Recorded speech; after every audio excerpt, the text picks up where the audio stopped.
itu tidak bisa dihapus. Rekam jejak itu ada di sini. Politik identitas keluarga Baswedan.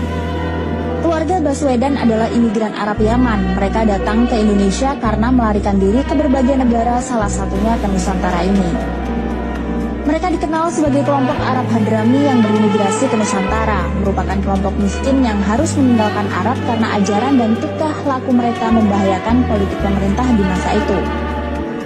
Dengan selalu mengatasnamakan agama untuk mencapai tujuan mereka.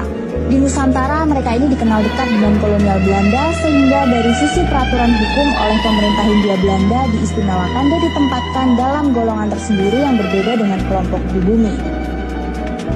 Di mana ketika itu pemerintah Hindia Belanda menerapkan aturan berdasarkan golongan, yaitu 1 golongan Eropa, 2 golongan Timur Asing, 3 golongan Bumi Putra.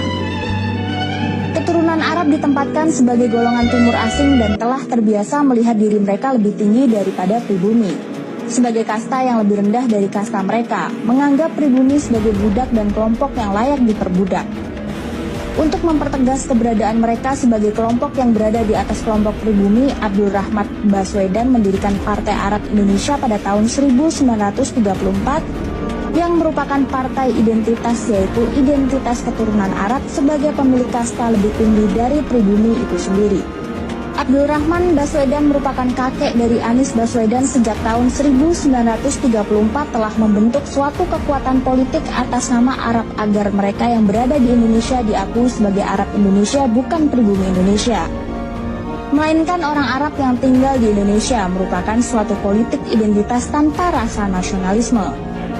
Kondisi tersebut masih tetap mereka pertahankan dengan pola berstruktur dan masif, menunggangi kebodohan sebagian masyarakat Indonesia yang dengan tololnya fanatik terhadap agama. Cara yang pertama mereka lakukan adalah memanfaatkan orang dengan gelar Habib sebagai keturunan langsung dari Nabi Muhammad SAW.